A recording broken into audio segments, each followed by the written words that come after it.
Which mean greetings. My name is Boapti Fakara. I'm from the first generation. I'm also with Jody. Jai. And today we're going to talk about death and resurrection.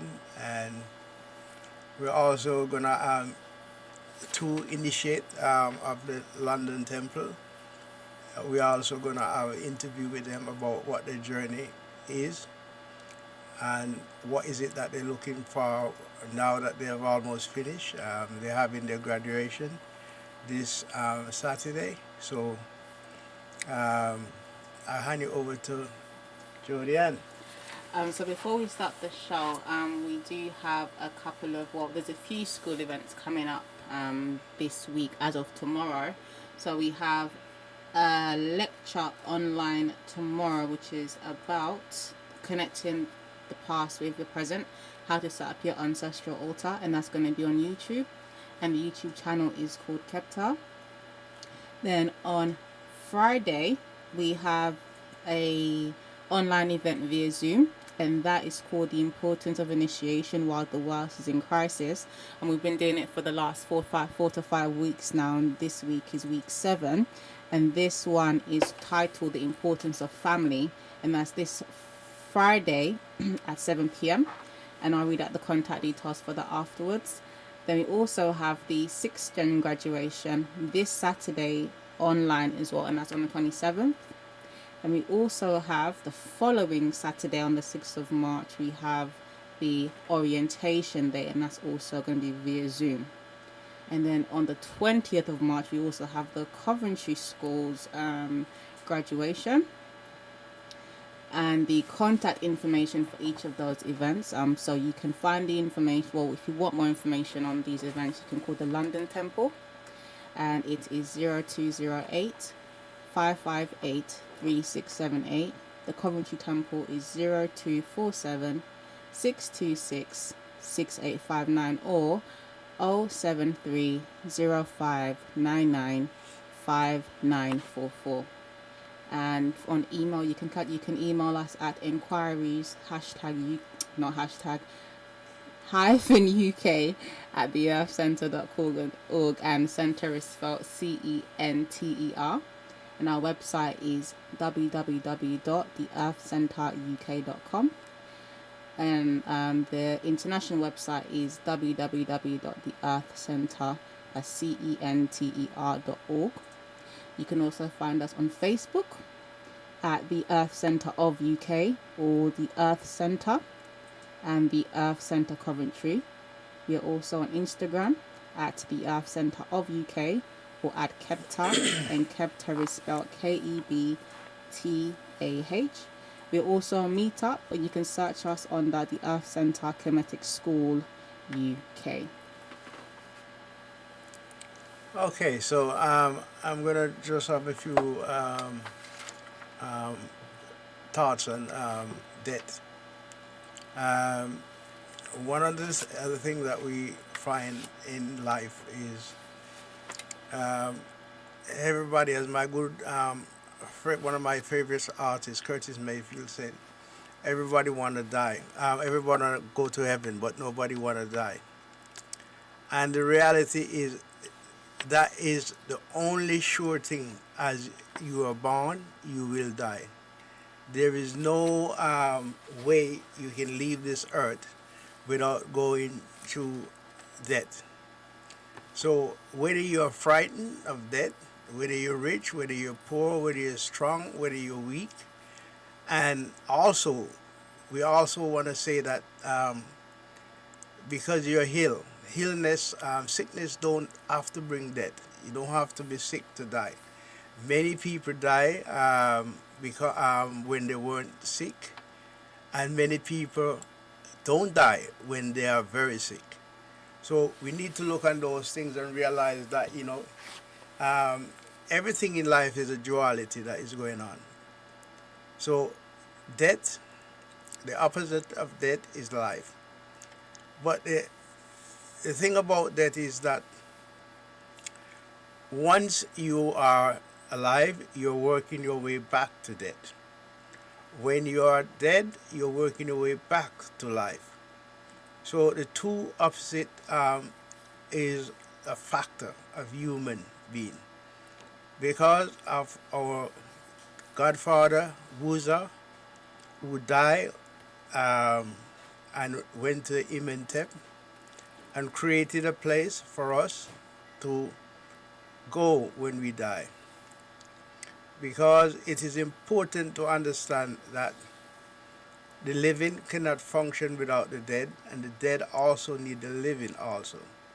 There's an exchange of energy continually going between the living and the dead. So when we talk about our ancestors, and sometimes in this modern world, the same as with religion, they try to mystify everything. They say there is no God, that you can't see God. They say that death is the beginning, is the end. But I can assure you that death is just a different aspect of life, because you have the physical part of life and we have the non-physical part of life. And because we are human beings, so get accustomed to the physicality of life, we continue to think every all the time that we need to find a way of not dying. That is what society is imposing on us, are trying to give us this Peter Pan syndrome that you can live forever, and you don't have to die. And so a lot of people have this illusion that they will never die if they find the right antidote, if they find the right elixir, if they do the right thing. Whether you work out, whether you choose not to, whether you're fat, whether you're slim, whether you're old, whether you're young, we are all have the same fate ahead of us. The same reality that one day, for whatever causes, whatever reason, our journey on the earth will come to an end. And it's in this end that we call a beginning of a new chapter. So in the Kemetic society, the teachings in the Kemetic society, and that is why when you see in the old pharaonic ages where you have all the pharaohs, their tomb was full with everything, because they were looking on the journey to the afterlife. And it is one of the most important things for a person is to understand, to have that respect for death, and know that it is a journey that we have to take, and it's a journey that we should look forward to. It's not something that we should be frightened of. It's not something that we should think that is the end, because we know, as spiritual people, we know that death is not the end at all.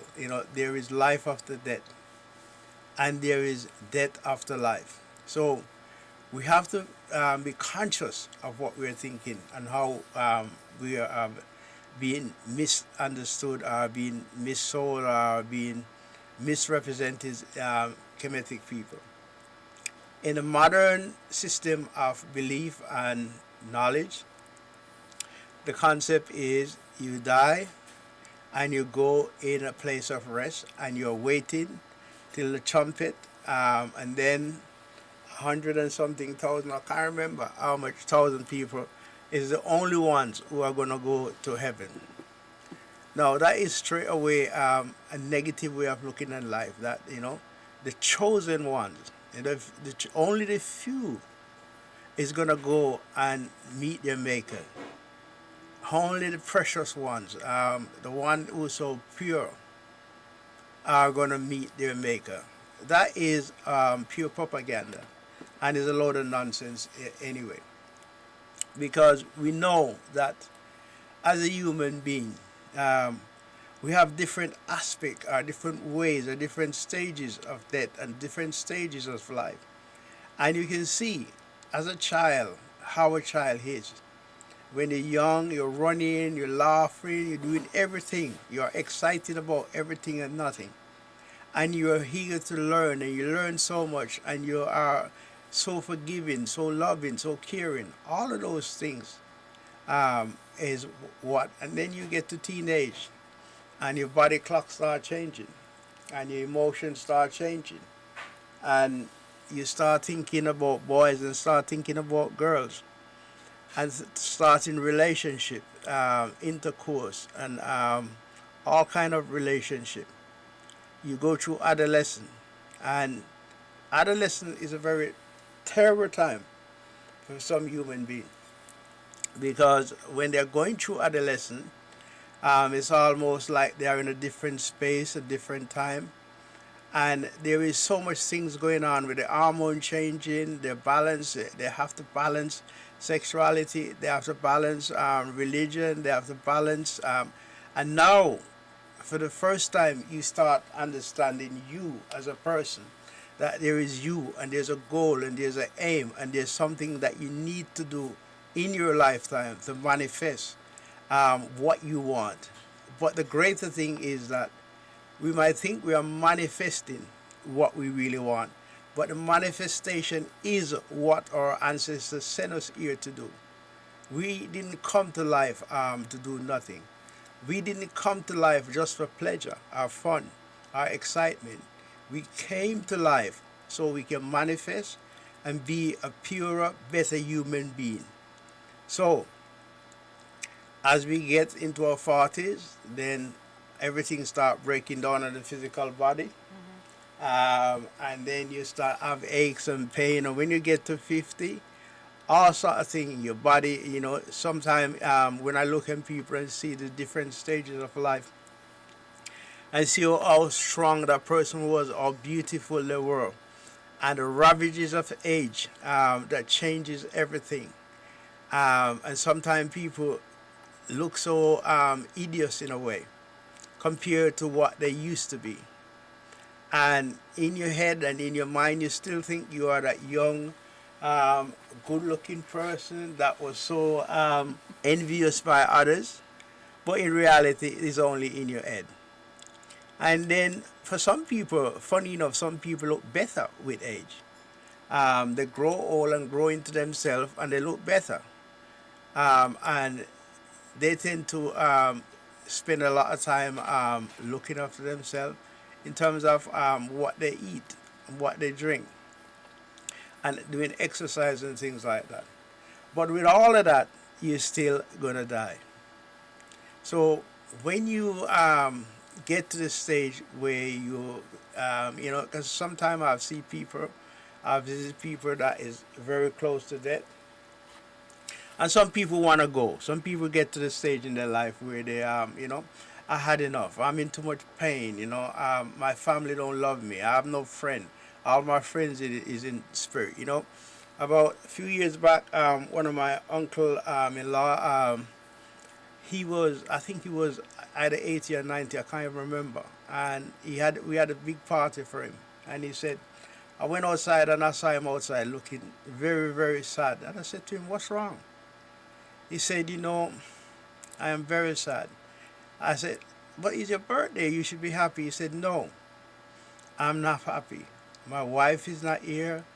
My brothers, my sisters, my friend, my cousin, all the people that I really love and care for is no longer here. I want to go home. I want to be with them. You understand? So that's how some people see life, is that they want to, they get to the end of their life, or what they think, when they think it should come. But again, it's not something that you can say when it's going to come, how it's going to come. But the thing is, there is such thing as untimely death, and there's also can be things that we can class as you staying too long on earth. So we have to be careful about some of the Frankenstein treatment that we might take, or some of the drugs that we might take to induce longer life. That is only stopping your unfoldment to come back to life.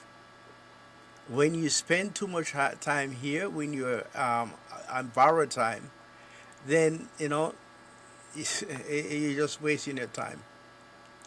You have to understand from our Master Nava, his idea is that when you're finished, you're finished. And each one of us is allotted a certain portion of work, task, duty, responsibility, things to do while we are alive. And there will come a time when we can't do no more, or when we shouldn't do no more. It's time for us to go and rest with our ancestors. And when we talk about resting with our ancestors, resting is in our ancestor festival. resting and gathering energy and whatever is take to come back to earth again, to be reborn, to come back anew, to come back in a different body. And the reality is, you can come back in anybody. You can come back as a white person, a black person, a red person, any kind of person that you are meant to come back as.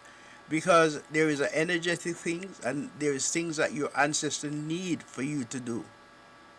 And you and them might agree, or they might agree that the only way you're gonna come back, you have to come back, say, as a Chinese.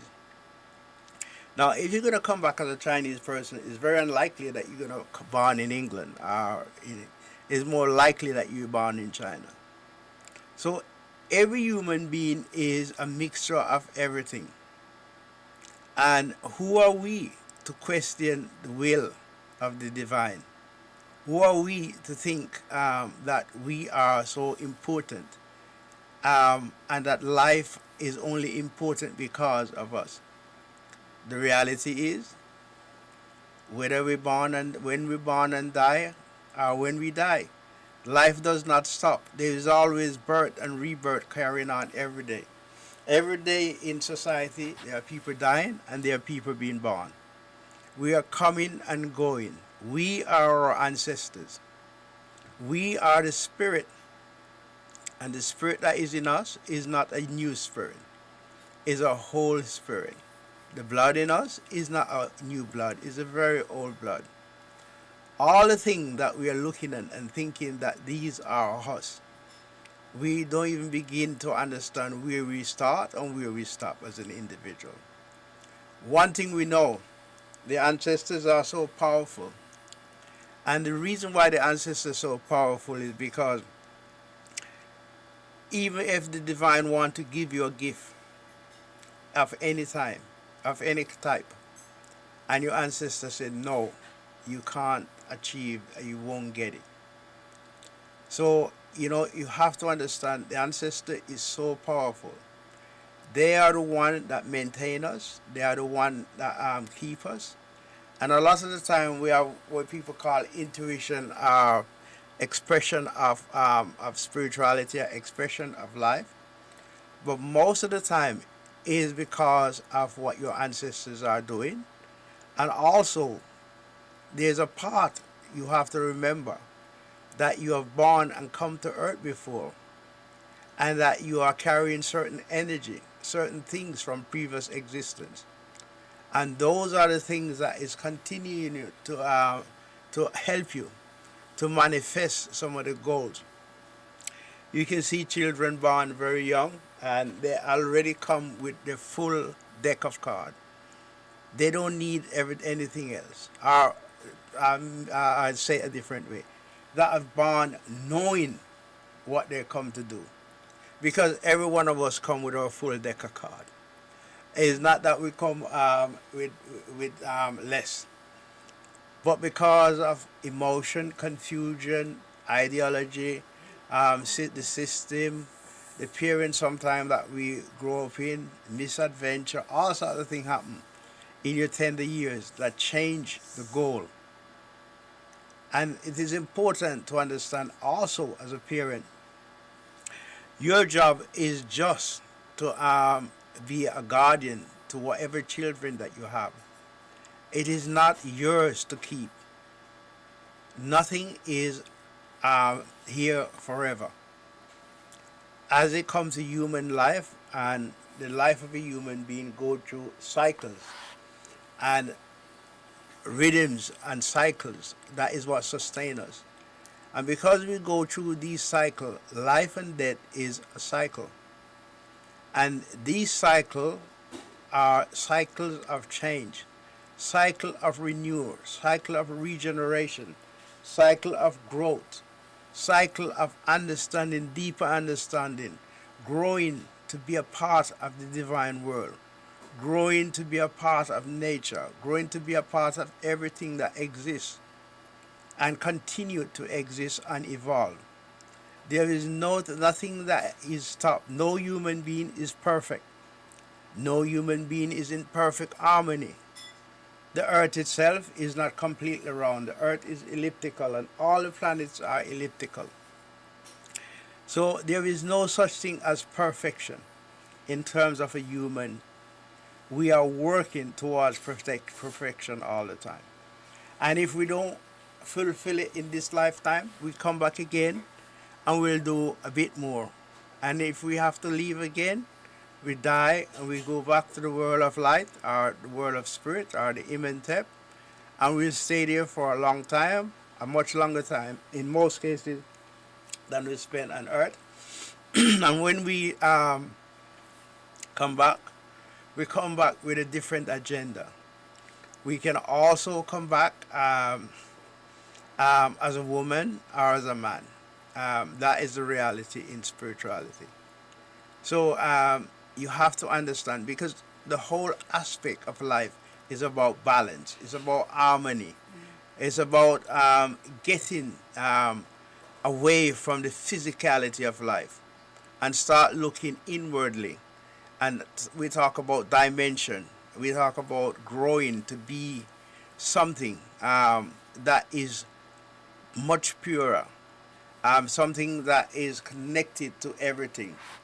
The average human being is so far from connection, far from being connected to his ancestors, to the reality of the supernatural, to the reality of existence. We as human beings like the easy part.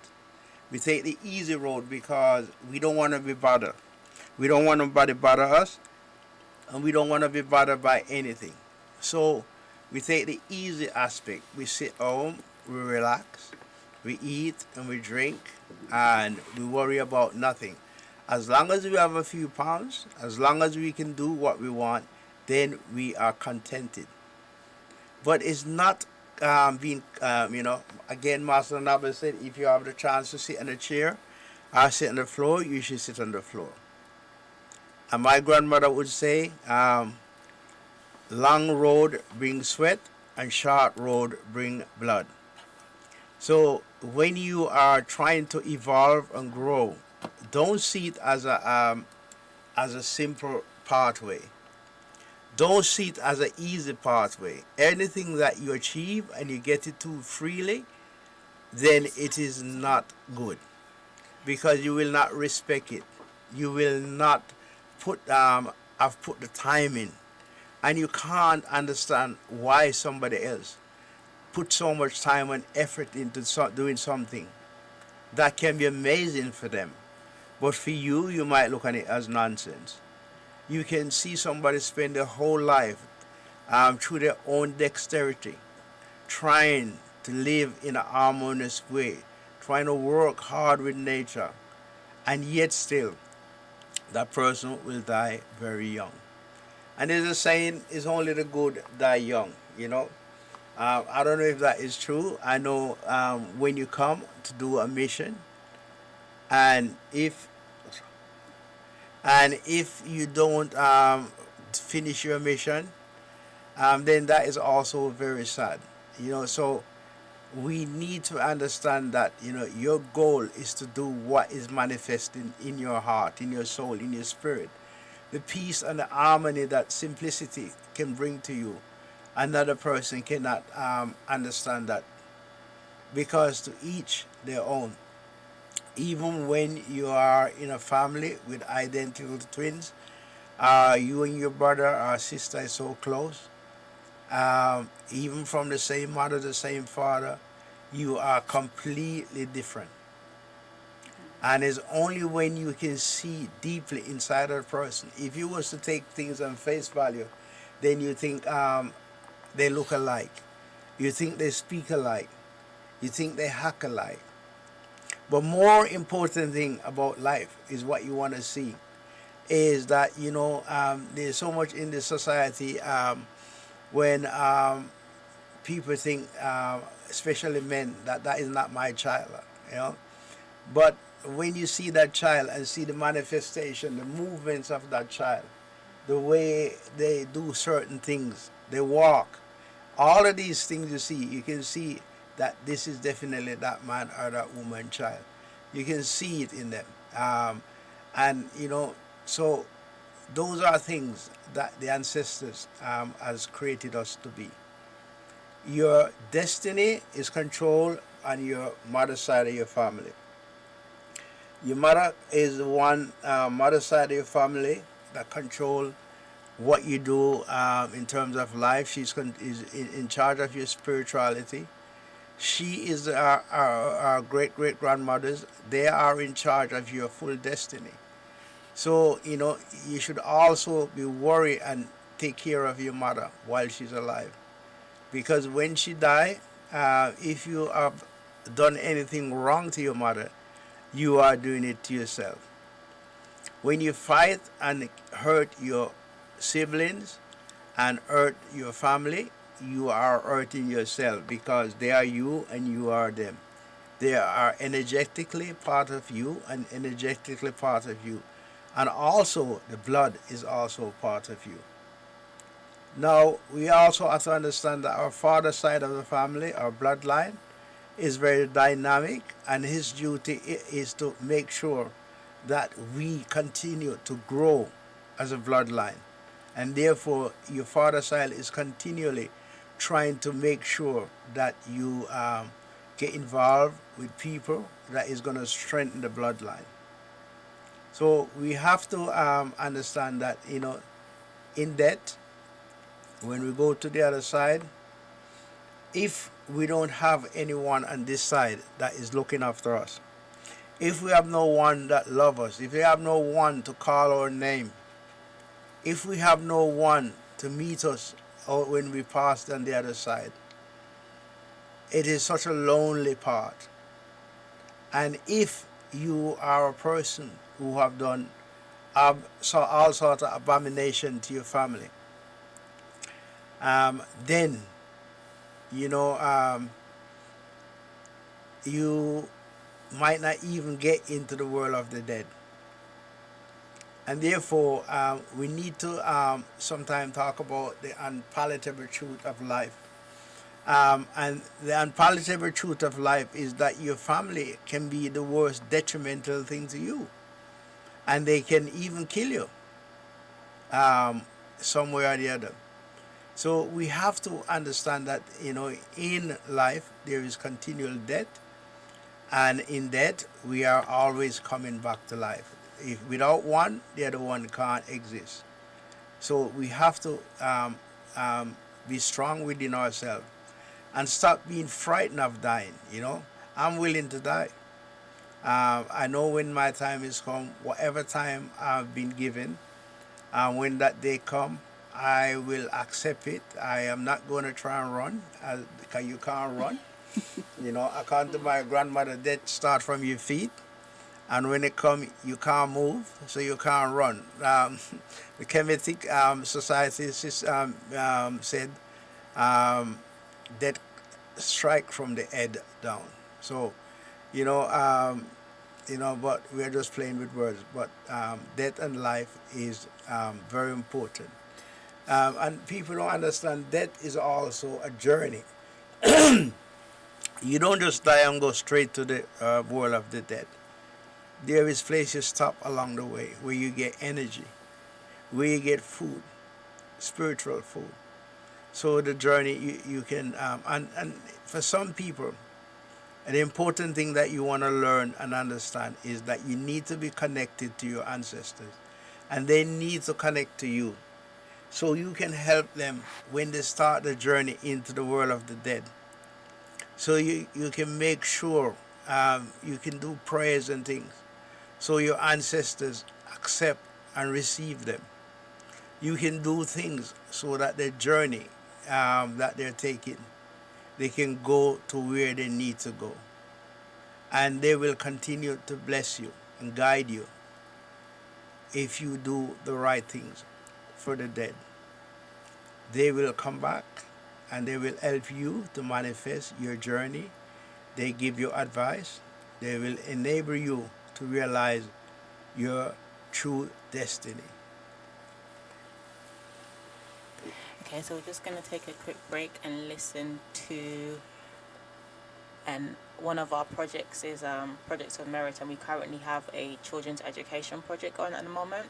So I'm just going to take a quick break and listen to the ad, and we'll be back. I'll be reading an article from the Firefly.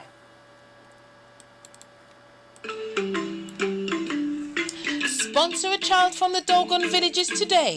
They are the future healers, leaders and preservers of Kemetic traditions.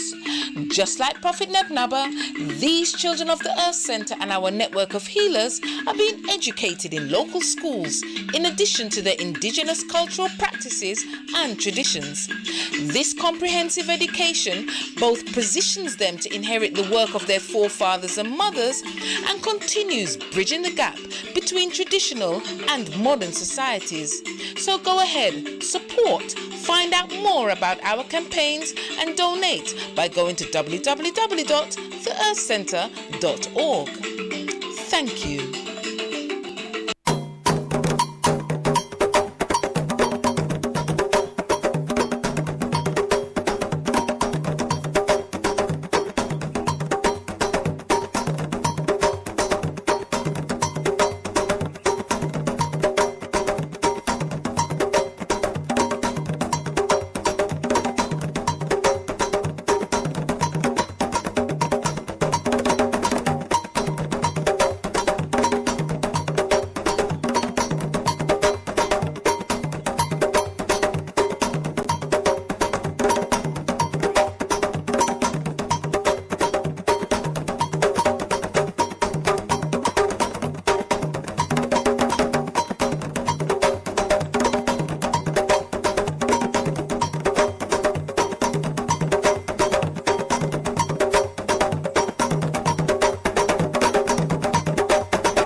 I'll be reading an article from the Rising Firefly, and this article is from volume 77, and it's titled Kemet and Death, and it is by Maramsu Wasaka.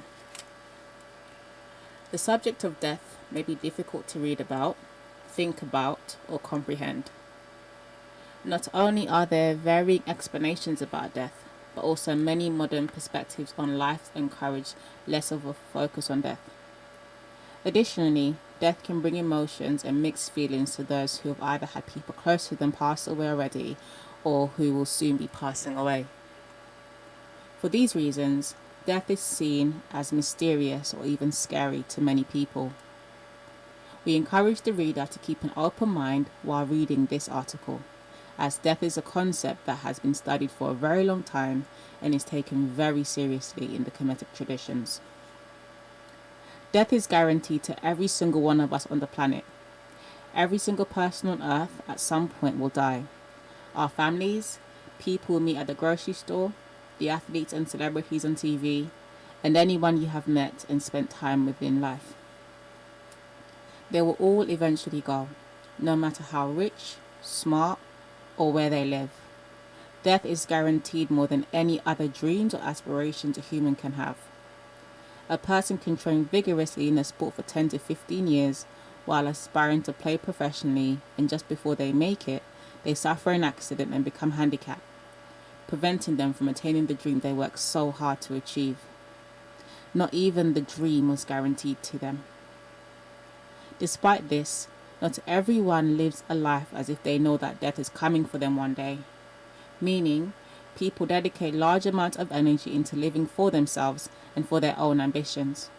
In fact, fewer couples have children today compared to 50 or 100 years ago, for reasons such as putting one's career first, refusal to conform to societal norms, or fear of parenting being too agonizing or too much work. These lifestyles should not come as a surprise, considering that many people conform to modern philosophies which devalue life. For example, the Big Bang Theory states that the universe and life are the result of an accident or an explosion. If life itself is just the result of an accident, then how valuable is it?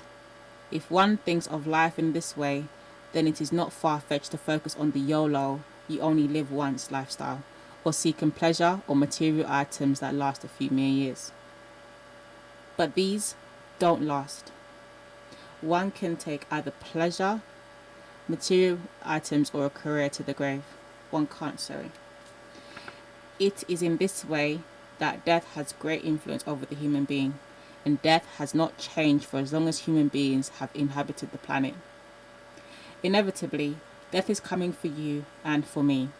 Hence the reason in Kemetic culture we are more focused on death than we are life, and why Kemetic culture focuses on what does last. Human knowledge and wisdom last far greater than one lifetime and are some of our greatest assets. Think of these two examples. A person who spends their life learning a trade and masters it, but then they don't teach anyone and the knowledge dies when they die. Person A learns a trade, masters it, then passes it on to his or her child. Person B, who then learns and masters it and adds to what he knows, who passes it to his or her child. Person C, who then adds what he knows, and so on and so forth for several generations. Between the two, which is more powerful? There is a Malian kora, a very old African stringed harp-like instrument made from a calabash, musician by the name of Toumani Diabité. Toumani Diabité is considered as being one of the most important instrumentalists who have come from Africa. He is considered as one of the best and most well-known African kora players. He is even considered an ambassador of African music to the rest of the world.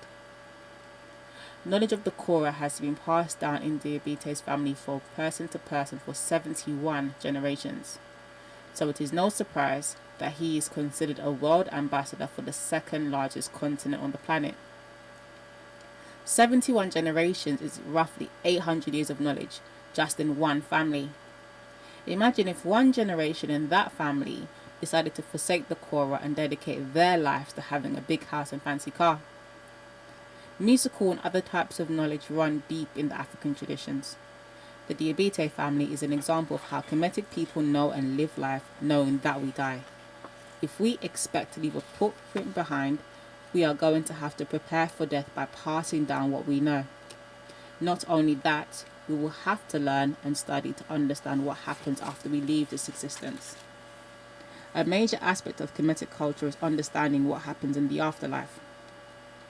This is why you can go to an Egyptian exhibit at a museum and see how much time, energy and effort Kemetic culture put into understanding the intricacies of the world of the dead, the Inantet, and mummification. Yet time and again, Kemetic culture has been portrayed as an odd culture by Egyptologists because Kem, those who live according to the Kemetic cultural values, have focused on that thing that's inevitably coming for everyone.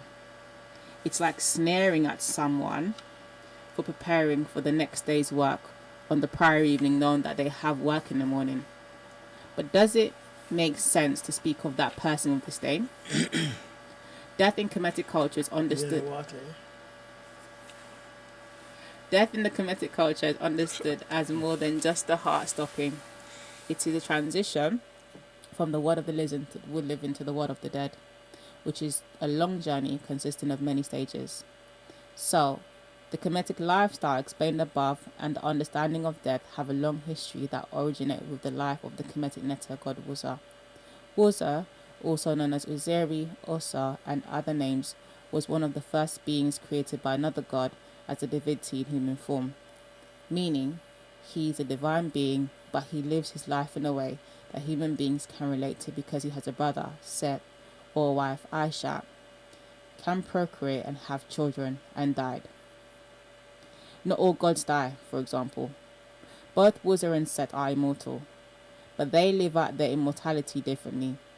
Unlike his brother Set, who chose to carry out his immortality by not dying, Wuza chose to carry out his by living, dying, and reincarnating. Since Seth does not die, there is no reason for him to have children.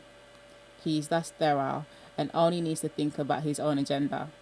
According to the holy drama, he has also made a sacrifice to dedicate his life to traveling the world, educating humanity in areas such as agriculture, astronomy, and physical and spiritual cleanliness.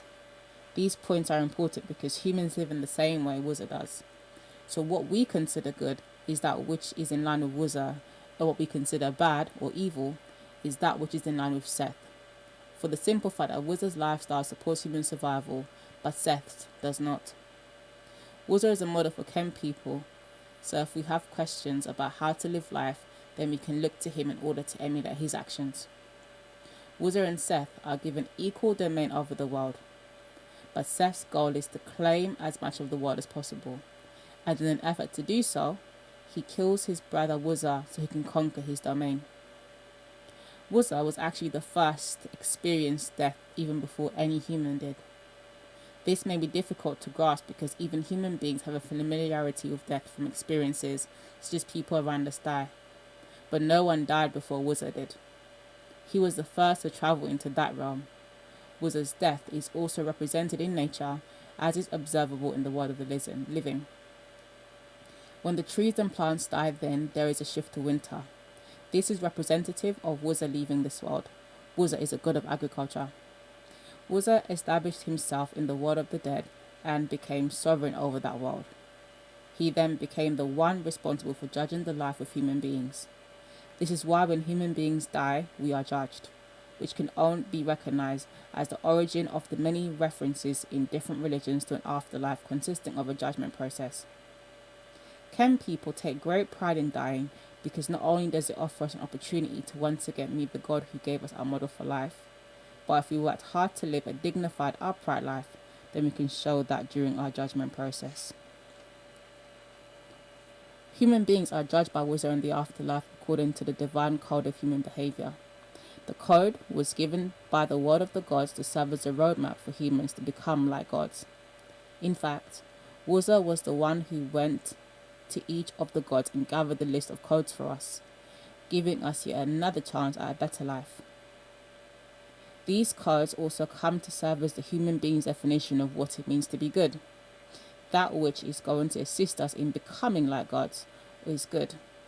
That which does not is evil.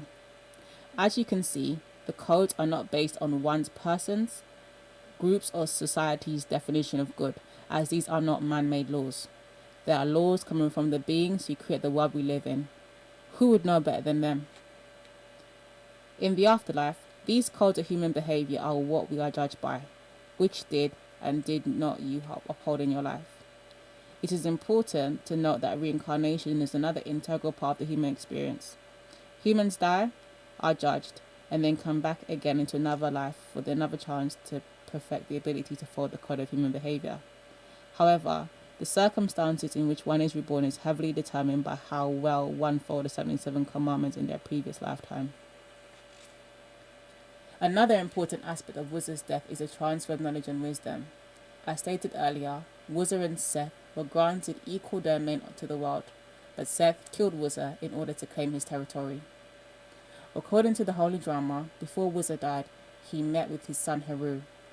Since Heru was going to die, he needed someone to continue his mission of maintaining his kingdom in the world of the living. Heru, his only son, was his last hope. But the mission was not passed to Heru without testing him. Heru, using the knowledge acquired from his mother and father, passed the test. At that moment, Wuzza passed the torch to Heru, and Heru reclaimed the kingdom to his father. Essentially, Heru was given purpose and meaning to his life, a goal. Plus, he was given the tools needed to achieve that goal. This concept of empowering one's descendants can be seen in cultures all around the world. In the Maori culture of New Zealand, Kamatua are elders responsible for storing tribal knowledge, nurturing the youth, and passing on their knowledge. In the Quechua culture of Peru, women use a wichuna to weave stories of their lives and cultural traditions into fabric. It's so vital to Quechua culture that children learn to spin yarn as early as 3 or 4 years old. By preserving these traditions, these cultures have been able to survive as long as they have. Now compare this to a you only live once philosophy, where you work to experience as many pleasures as possible before you die. Then what? If you accumulated any sort of knowledge in your lifetime and you do not train someone to take it over, it all dies with you. No matter how long you live, you'll always end up submitting to the principles of decay and decomposition that humans are bound to.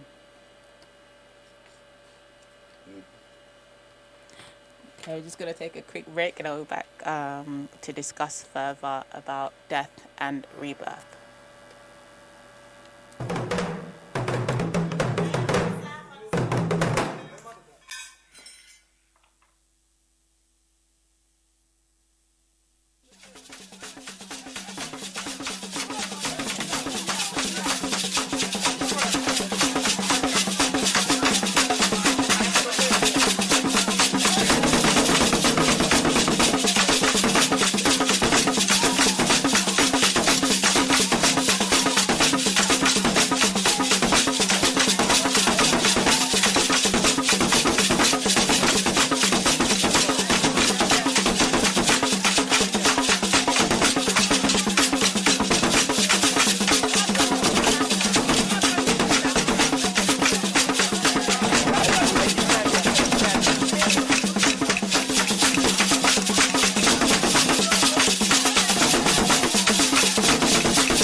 Ujai,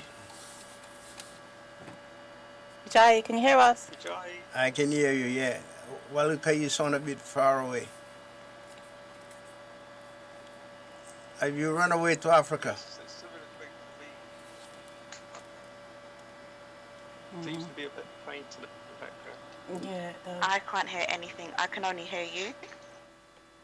Can you hear me? How about I now? can hear you, Hattie. It's very faint. Very faint. I'm right there. Any better? Not quite. Wow. Okay. How about now? Now? Any better? No, it's still the same. It's still the same. I could just about make it out. Wow.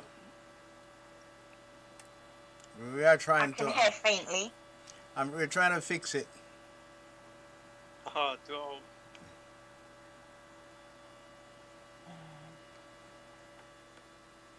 Leanne could do about the same.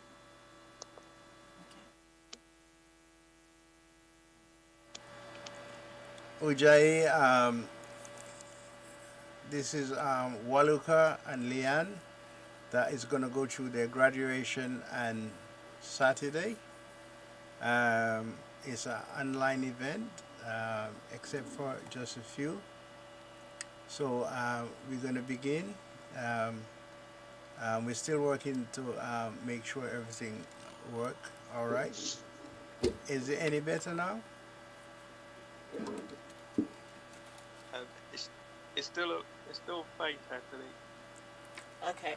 What we'll do is we'll try to sort out the technical problems. We'll just play some music until we can get that resolved.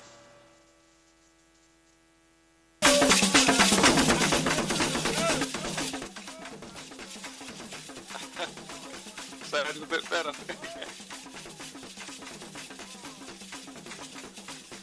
But I can hear you because I think you raised your voice at that moment, and it was good.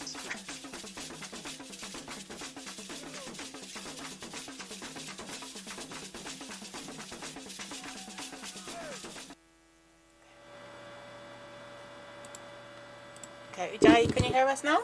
I can hear you quite loud. Can you hear us? I can hear you. It's the same as it was before. And it's interesting. I can hear Leanne clearly.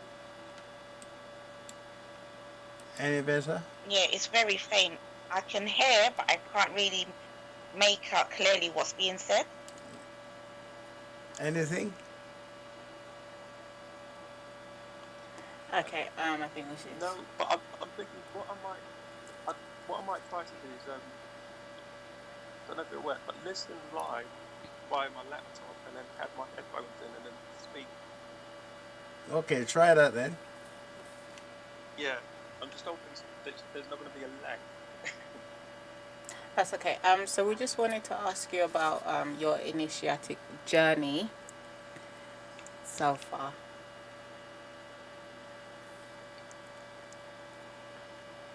Can you hear us? Did you hear that, Waluka? No, just gonna. Right, we're just having some technical difficulties, and we'll try to play the song again until we can get this resolved.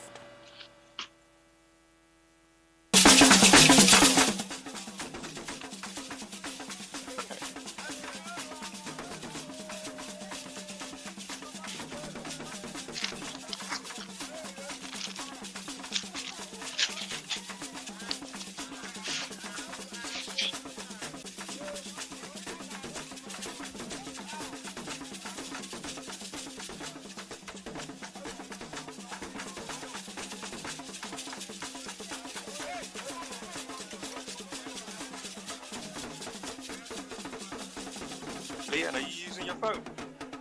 Yeah. Yeah. Okay. Yeah. So yeah. I mean, what I'm doing, I've got them on my lap. So Yeah, I'm using a different phone to listen to the radio, so I'm going to try and do what you.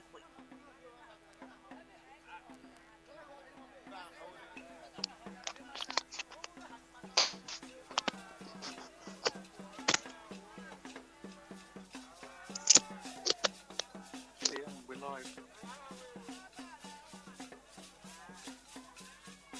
Okay. Vijay, I heard you in the background.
Vijay, can you hear us now?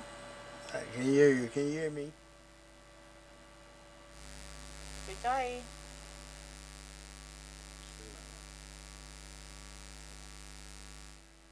Vijay.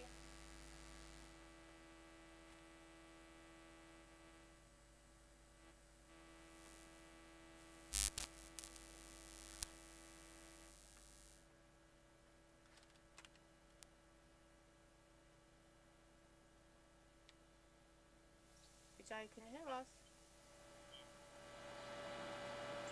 It's still faint. Okay. How about now? I can hear you. Can you hear me? No, still the same. Okay.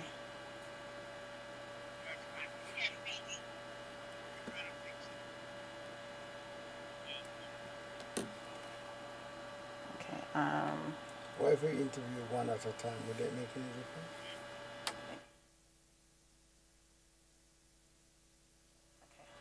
Just give us a minute. We're just going to try and sort out the technical issues again.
Ujai, Vijay. Okay. can you hear me now? Perfectly. Yes. Okay. Oh, that's good. Okay. Right. So welcome Hujai to you, Waluka. Hujai to you, Leanne. And Ujjayi. it's been over a year now that you started this journey, and I don't know what you expected or what you thought you were coming into. I know for me, I think it was gonna be easy, and I didn't know the in-depth knowledge and what it was like to go through this type of initiation. I've been through initiation before, and it was not in depth. It didn't take that long. Start with you first, Leanne. Can you explain to us what is an initiation being like for you, and what is it? What it's been. Yeah, what it's been like, and your journey so far.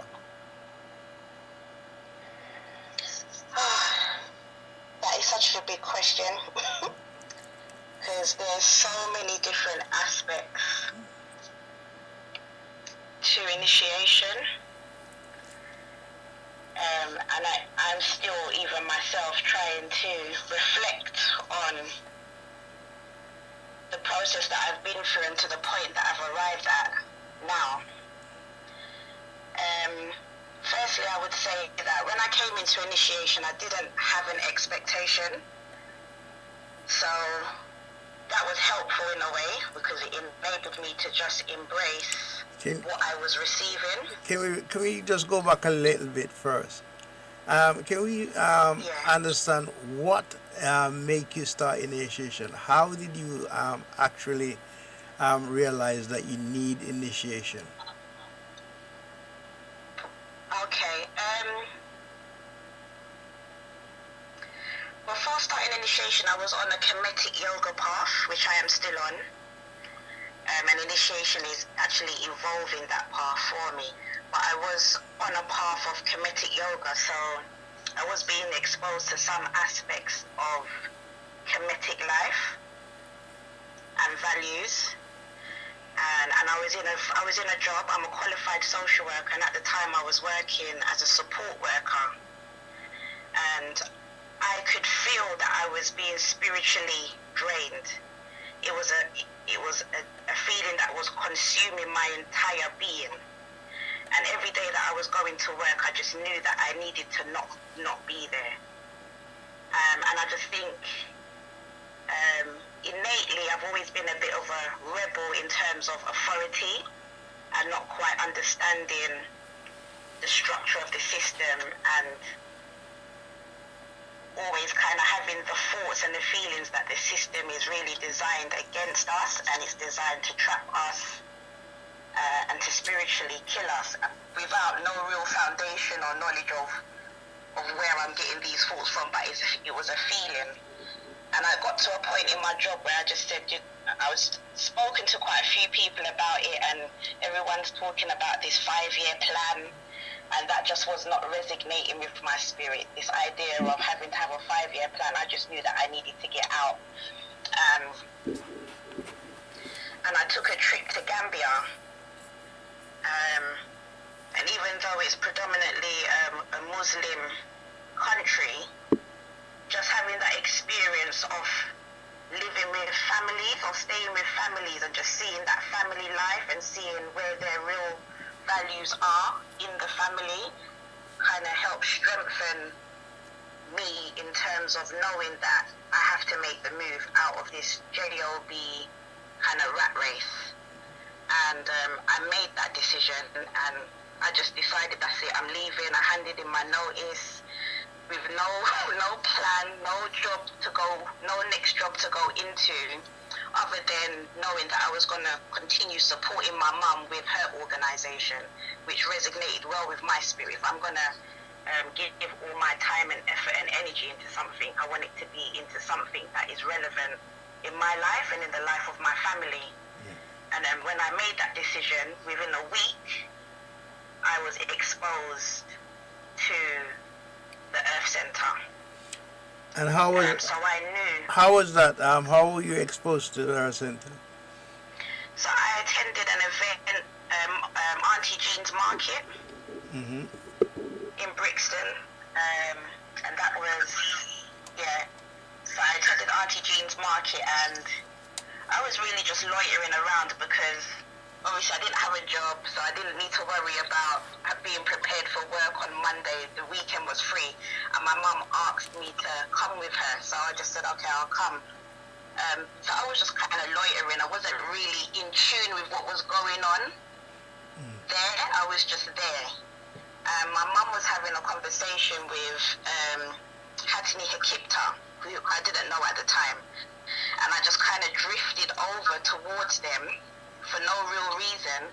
And as soon as I arrived, my mum walked off and kind of just left me with this conversation. But I was like, I'm looking back over my shoulder like, oh, mum, like, why have we done this? And as soon as Hatine Kipta started showing me the leaflet and was showing me, you know, about M-Tom school and the different areas of teaching, I was innately involved because I was already into the yoga. So when he mentioned the Katibi part, I was sold by that. And then when he spoke about the Medu, the language, every part of it just resonated with my spirit. Mm-hmm. So I knew at that point that I was going to be enrolling onto this initiation, but I didn't have an expectation of how deep, of how the depth of it. I just knew that that's where I needed to be, and I accepted it as a calling. That the fact that I had made that step out of the JOB and literally just walked into initiation. Okay, so do you realize now that there's no such thing as coincidence, and there's no such thing as really accident, you know? So it's obvious your ancestors were shaking you up because they know that you were on the wrong road and you need to get on the right road. And we find in the Earth Center, most of the people that actually join the Earth Center is by accident or coincidence, they would say. But we wouldn't say that. We would say that it's the right time, in the right place. And there's a saying, you know, when a student is ready, a master will appear. Because the energetic value of life is that when you are crying out, for upliftment, when your soul, your spirit, all parts of your being reach a point where you realize that this is, I can't continue doing this, I have to change, I have to do something else, then that part of your spirit that is crying out is touching part of your ancestors. And then they will say, okay, well, you know, we're going to do this for you, because we can see that this is part of your mission to be on earth. So now that you are coming near to the end of your cycle, in the first level, the Parank level, what do you think about the idea that you're going to get a new name? And this name is going to bring a lot of responsibility on you. Because, so, what do you think? Were you looking for a new name? Did you never like a slave master name, or were you just contented with being Leanne? You never look at it from that point of view. In terms of my name, I've always known that my surname is a slave master's name. But I'm very family orientated, and I have a very good relationship with my family, so I've always kind of honored that name from that perspective, from the perspective of the relationship that I have with my family, collectively being quite proud. So, but I've always known that it's a slave master name and it's not my real name. So there's always been that desire there to know who are we really? Who were we before we were enslaved? Because I've always taken that name as clear evidence that was our path. Our path was through, we've come through a path of enslavement to where we are now. That's clear evidence of that. So it's a bit of a double-edged sword in that sense. And in terms of my first name, my mother named me, and I respect my mother dearly, so I will always respect my name from that perspective. But in terms of receiving a new name, when I was told, when I met Hatini Hekipta, when he said that, at the end of the initiation process, you will receive a name that's given to you by the earth. I was very intrigued by that. And overall, I feel honored that in this time and space that I have been selected, chosen, or before I came, I agreed to take on this path. It's an honor, and not many people have had this experience, and not everybody will have this experience. So I really embrace it as a true honor that I've gone through this process, and that I am going to receive a name that I know is going to guide me on the rest of my journey. Okay, so do you understand? It's so important. Your name is so important. Do you understand that?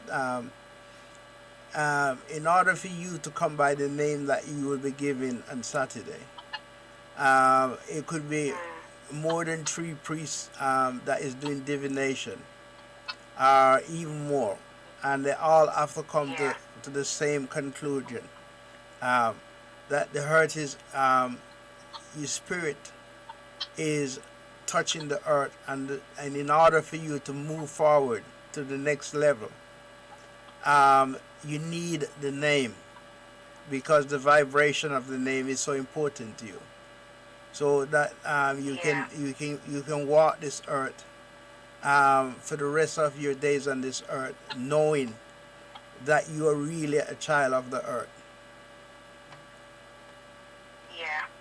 And it's important for us to understand that the earth is our father and our mother, and it sustains every aspect of our being while we are living on the earth. I don't know where we go when we are in the other world, but I know as a physical being, everything that we need comes from the earth. There is nothing that we can use as a human being that is not part of the earth.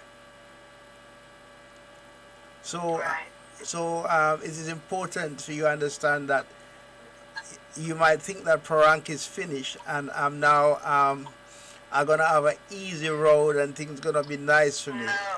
But I can assure you that the wisdom, the knowledge that is in the Earth Center is very, very deep, and hopefully you will go into Inishife, and you will begin to put the pieces of the puzzle together, and you will be able to see our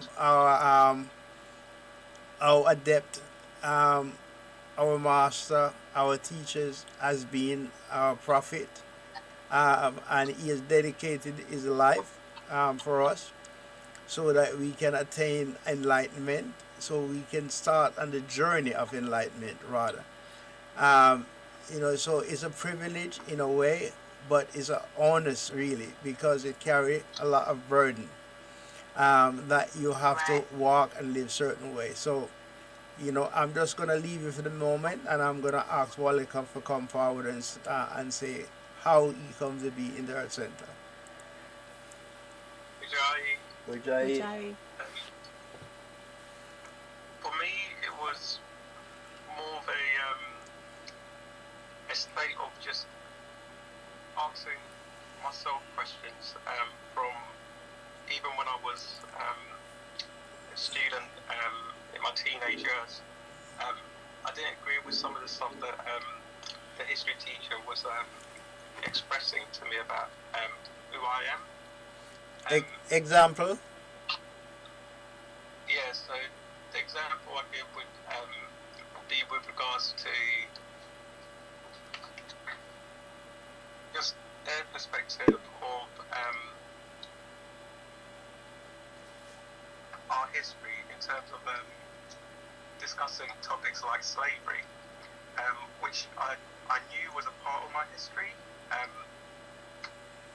but as it was expressed in that moment, something internally said to me, that's not the full story. But I was going through a state of conflict within myself, because I was under the impression that this is a person that is in a position where they have to give factual information. So it was a tricky situation, because I wasn't so much saying that the person was lying in front of me, but internally something was speaking to me saying that doesn't fit. Okay, just one second. Then I realized that. Just 1 second. No, there's 2 points that we need to raise here. And the first point is that your teacher might also be incompetent, or he just don't know. And the next thing you want to understand is that history, how history is come into being. Most of the time, the people who we call victorious, the conqueror, they are the one that write the history. And one of the things you find with history, people don't write themselves negatively in history. They always write themselves in a positive light, making people continue to think whatever justify. I don't remember if you was a child growing up, you remember about the Indians and the well, I call them invaders now, or colonizer.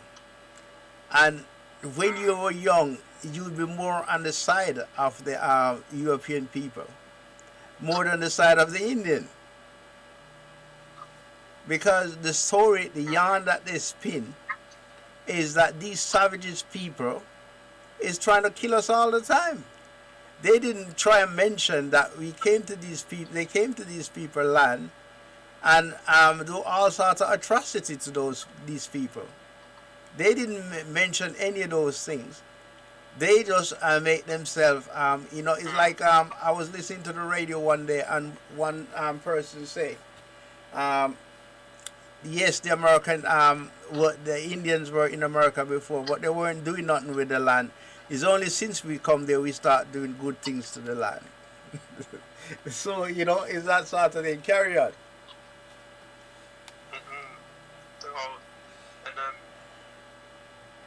So there was this inner conflict with me, and I could have decided to just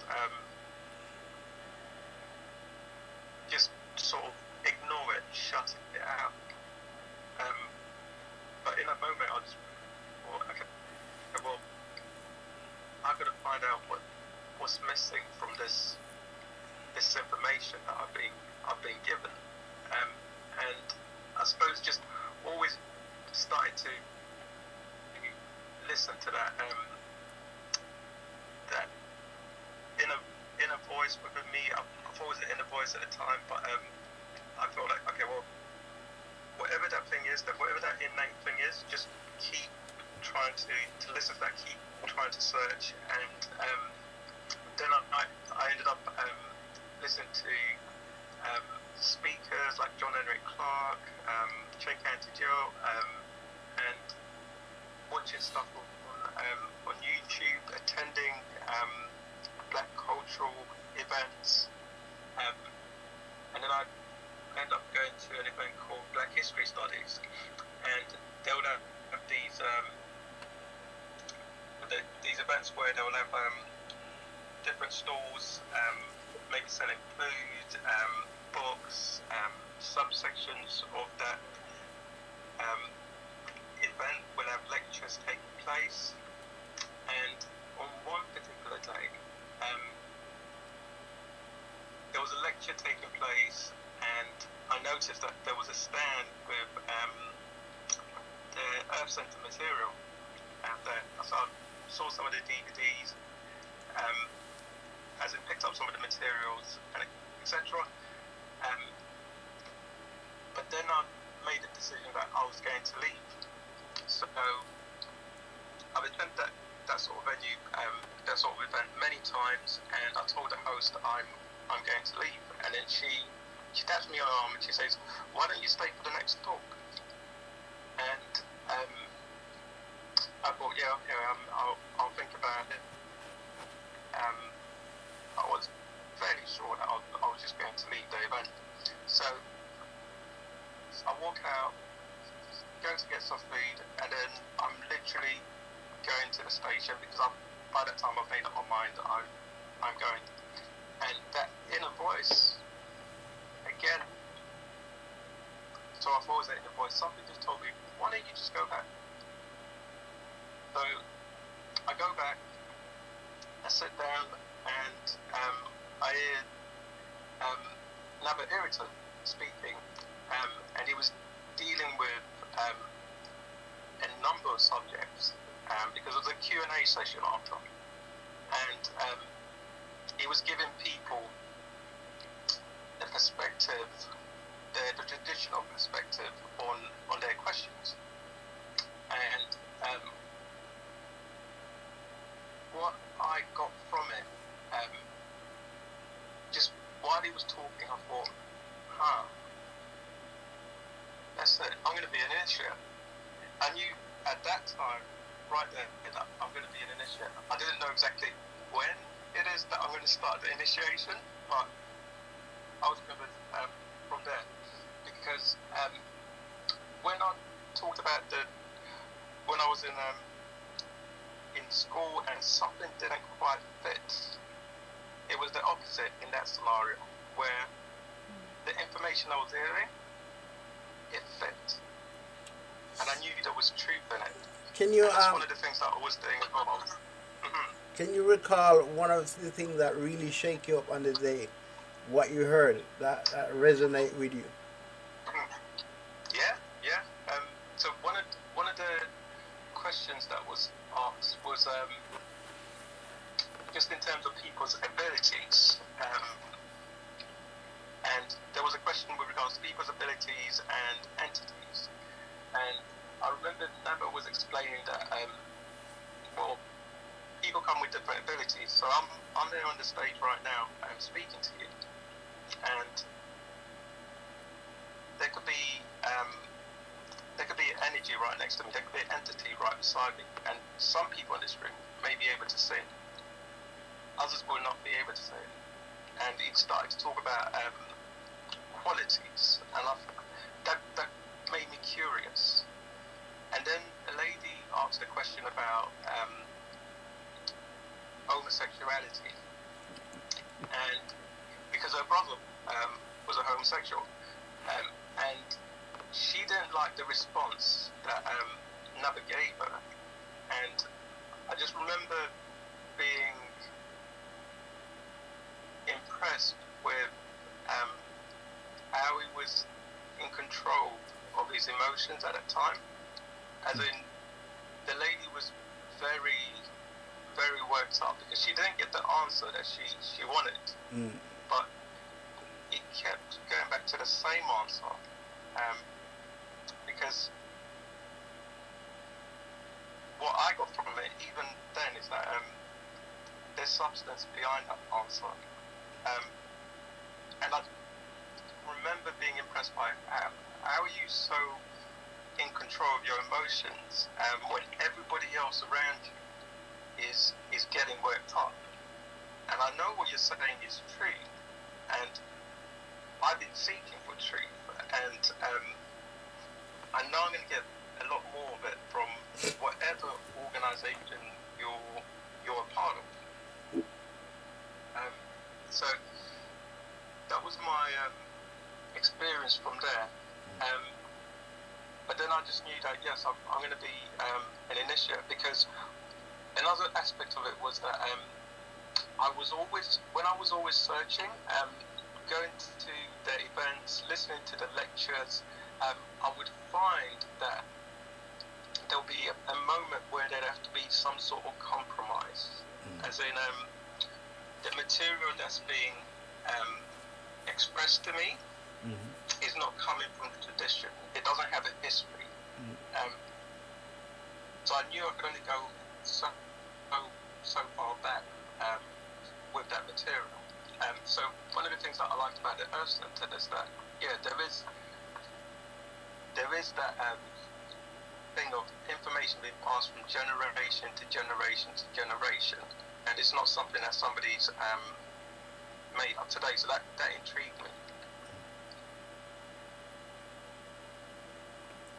Okay, so so you can see that the importance of tradition, the importance of where the knowledge is coming from, who is your master,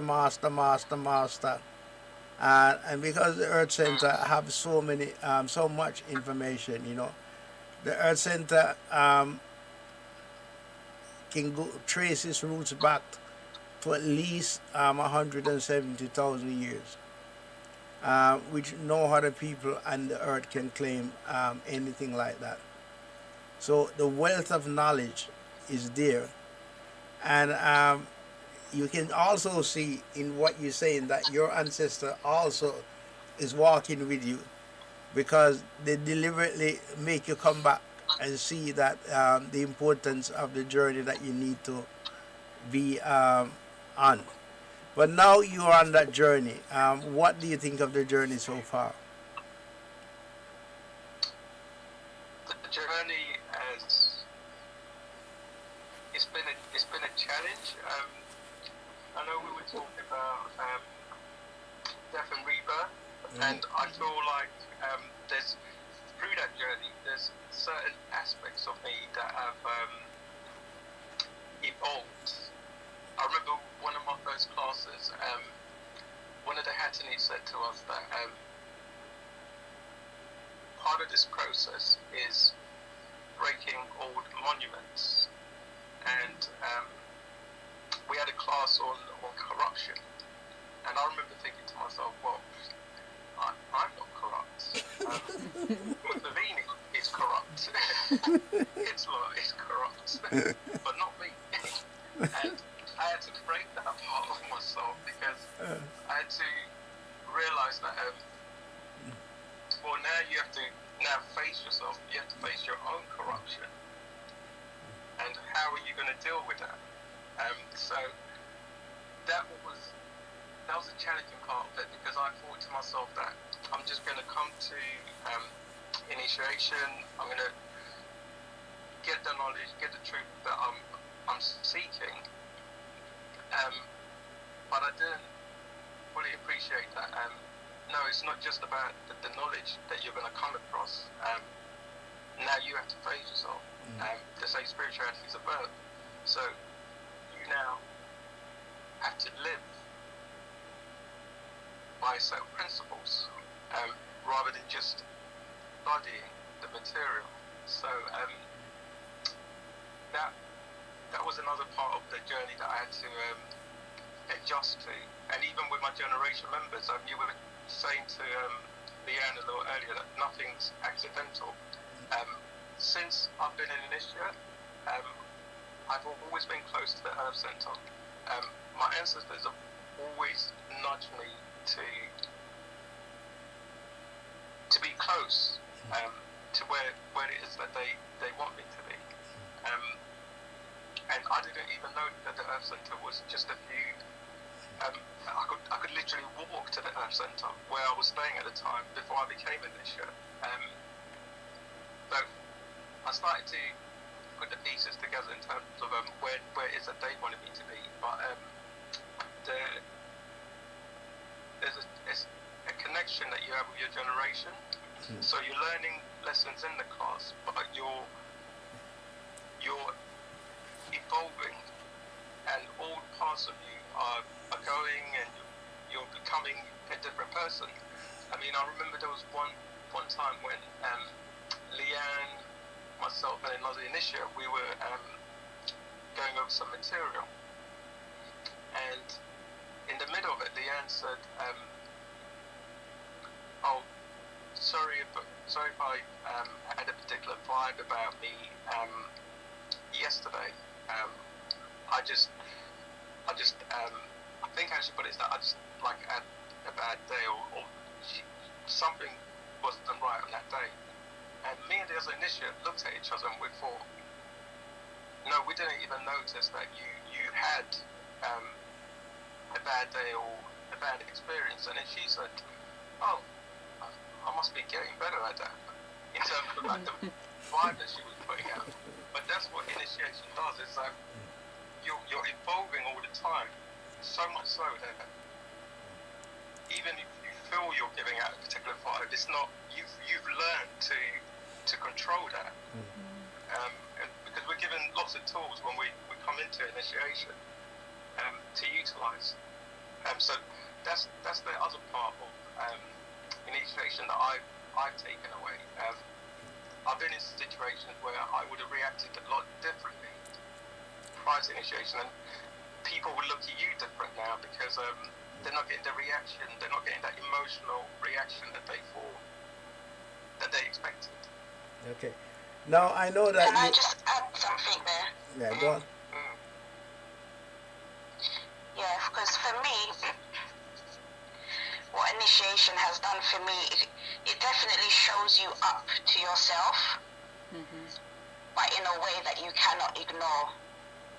So even before initiation, you kind of know when you're doing something that's a bit off and not really in tune with your true self, but somehow you find a way to just keep it moving or just keep it rolling because nobody else is aware. So, you know, you kind of just mask it over and just that's not really true, because you know, no matter how with initiation, no matter how much you think that somebody else is not knowing what's going on, there are people all over the world who can have insight in every aspect of your life. that's very true. But in my mind, where I was a case of, well, I didn't have that perception then of what the rest of the world is potentially able to perceive of me. But in initiation, you cannot hide from yourself. That's the experience that I am still having. And it's when you said earlier about the responsibility hitting your name, an initiate asked me, you know, am I excited? And the truth is, I can't say that the emotion that I have is not excitement, because I feel very much aware and even overwhelmed with the idea or the concept of the responsibility that this journey is coming with. But I would say the lesson for me is that I'm definitely being shown up to myself in a way that I cannot ignore. Okay. So I know that there's still a lot of work to do, Okay. but I can't run from that work. No. Waluka, I just want to touch on the same thing with you about your name. Coming from an African background, what do you think about getting a new name? Yeah, it's interesting because when I came to the EC, I was prior to coming to the EC, maybe a week or so before, I never knew that you get a name at the end of the process. Now, I've got an African name, and my first name is the first name that my parents gave me. I never really connected with it. Waluka is my tribe name. Now, I remember I had a conversation with my parents when I was about 14, mostly my mum, about changing my name. And being a teenager, that conversation went actually more in one direction, as in she said no. But I had that. It was a quick conversation. But even then, I had that I wanted to change that name because it didn't fit with me. I didn't connect with it. But I respected my parents enough to not change it. That was not their wish. But the conversations I've had with my my mum recently, and the experiences that I've had in Merita when I was back there in 2019 in May. I had conversations with my mum, traditional conversations that I don't think we would have had it not been for initiation. So she's more open to me receiving my name, and for me, in terms of the name, I'm intrigued by it, but I'm also very intrigued to find out who me and Leanne will be a year from now. Just thinking about what the responsibilities that come with that name. I mean, one of the other things about initiation as well is that I'm learning in the class, but I'm also learning watching my Hattanis. And there's the Gen 5 generation. They transformed in terms of who they were prior to graduating and who they are now and what their responsibilities are within the EC. And I watched that, and I watched that transformation over the course of a year, and I'm amazed by it. So that's what intrigues me about receiving the name and all the responsibilities that will come with that. You also understand the name come from the earth, and it also is a name that is actually imposing certain things on you. There's an imposition of how you should conduct your life from that day on. So, you know, a lot of people, when they get the name first, they don't like it. But the more they look into themselves and see what is the earth is saying to them, they realize that it is really them, and they can see the necessity for all the things that the name is imposing on you. Because, you know, the old world, some people say the old world is created by sound. And the vibration of when somebody calling your name is giving you energy. You see, so it's important that if you have a name, you use it. So people continually call you by your name. And even when you're dead and gone, it is still important, because that name is still resonating energy.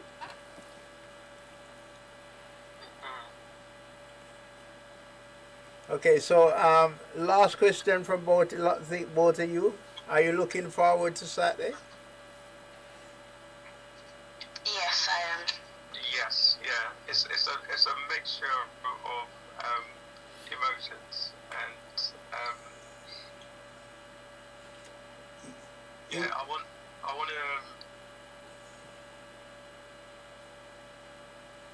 to just acknowledge the ancestors on that day and give my gratitude to them being patient enough with me to nudge me to the point where I get to graduate.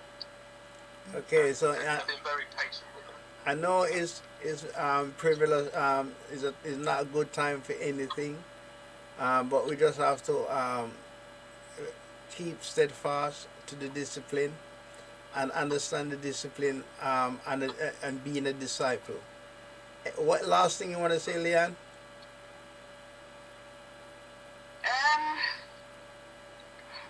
I just give thanks. I give thanks to my ancestors and to the divine world, and really just wish and pray for the continued guidance and protection, because I feel the uphill journey as much as the glory. You must always remember that the light never move away from humanity. It's we who have moved away from the light. Wow. Go say, Duawu.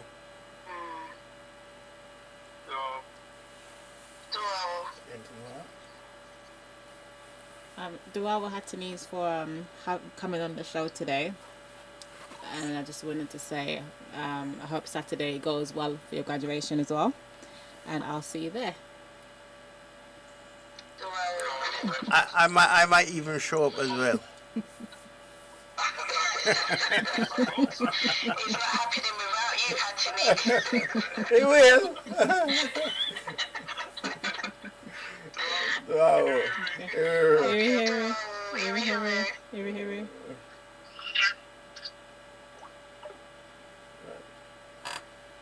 Okay, so that was Hatini with Leanne and Waluka, who'll be graduating on Saturday. So we do have some events coming up, which I'll be reading out before we go. I'm just going to play some Voodoo on drums before we go.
Blessed Radio, the time is 10 o'clock p.m.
Jai. So we've come to the end of our show today. Before we leave, we just have to give out some more information about some school events. So on Thursday, which is tomorrow, there is an event on called Connecting the Past with the Present, how to set up your ancestral altar, and that will be on YouTube, our Earth Center YouTube channel, and the channel is Kebtah, that is spelled Kebtah. Then on Friday we have our weekly event called The Importance of Initiation While the World is in Crisis, and this event is all about the importance of family, and that's on Friday, and that is via Zoom at 7 p.m. Then on Saturday we have our Time School graduation, where Leanne, and Waluka, who we've just heard on the show, be graduating, and you can join us via Zoom, and I'll give out the details for where you can get the link to register for the Zoom link for that shortly. And then on the 6th of March, which is the following Saturday, we have our orientation day, and on the 20th of March we have orientation for the Coventry School as well. So the contact details that you need are as follows. So for the phone number for the London Temple is 0208 558 3678, and for the Coventry Temple is 0247 626 6859 and 073 0599 5944. And our email address is enquiries-uk@theearthcentre.org, and the website, the UK website, is www.theearthcenteruk.com, and centre is spelled CENTER. And we also have our international website, www.theearthcentre.org. We're also on Facebook at the Earth Centre of UK, the Earth Centre, and the Earth Centre Coventry. We're also on Instagram at Kebtah, which is again spelled KEBTAH, and at the Earth Centre of UK.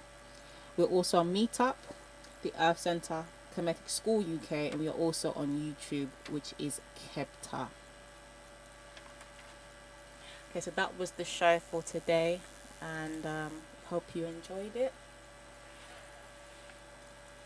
Hope this week is going to be a good week for you. Hope that there's transformation in your life.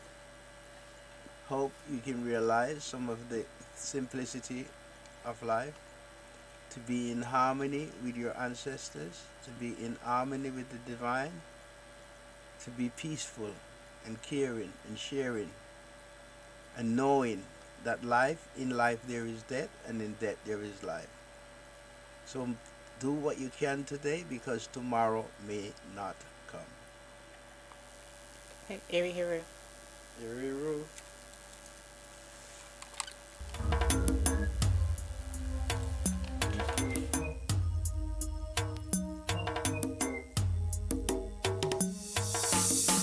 This song goes in the memory of the beloved Prophet Nebnabala Musa Mordinabig, the doggone prince, Mahir, the truth teller, Bisinabasa, which means I'll be appreciated after I'm gone. He's the man who overcome the devils with love. He's the man who speaks because he has something to say. The man of wisdom, the definition of humanity.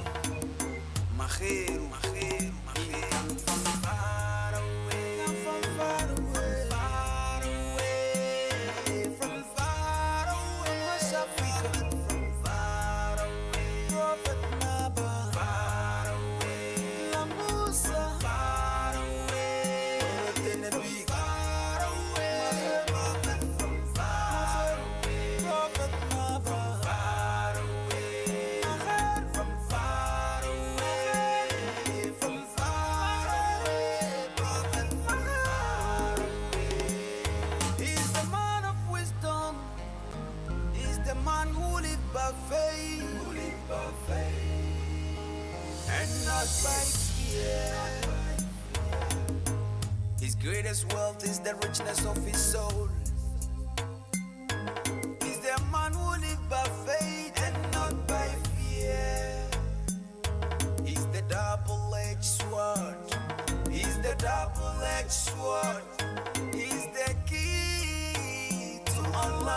treachery. Follow truth and you shall find him. He's the definition of humanity.